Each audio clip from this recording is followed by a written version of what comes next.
Hello, and welcome to my next Executive Series video. Our topic today is CAPA, or Corrective Action, Preventative Action. Aaron Snyder here from Quality Systems Explained, where we make quality systems simple for you. If you're new to my channel, please hit the subscribe button. If this is the first Executive Series video that you've seen, please go back and check out the introduction. In the video description below, you can find links to any supporting information and an outline of the material that we will cover. In these videos, I have a standard agenda which covers 4 main areas. You can see those in the progress bar below. Make sure you stick around to the end of this video to get the 3 bonus questions. Our requirement, CAPA, comes directly from 820.100 and 1345 sections 8.4 and 8.5. CAPA in 5 words. Find, correct your quality problems. The CAPA process is the foundation of your quality management system. It's really the continuous improvement part of your quality management system. Within the CAPA process, we will review all of our problems. We'll review all of the quality system data. Serious problems will go straight to CAPA. Other quality problems will be tracked and trended.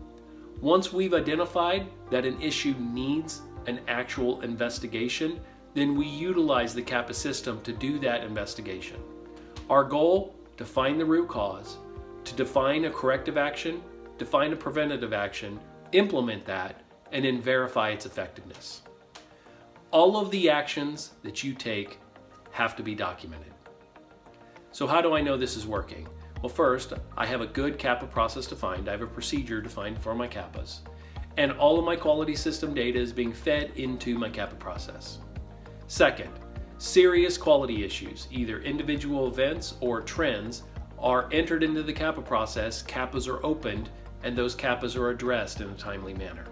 Third, my CAPAs routinely pass their effectiveness checks and they are closed. So how do I know this is not working? Well, first, my CAPA process is not compliant. It doesn't meet the requirements of 820 or ISO.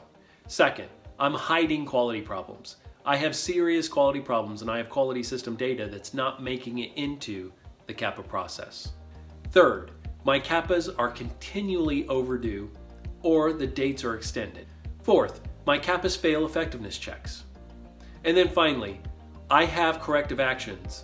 My actual actions, they're implemented outside of the change control process. Now for those 3 bonus questions. Can you please walk me through each of the steps within our CAPA process? Second, how do we do verification and validation for CAPA actions? Finally, what are the requirements that we've set forth for verification of CAPA effectiveness? How do we verify the effectiveness of our CAPAs? Thank you for watching.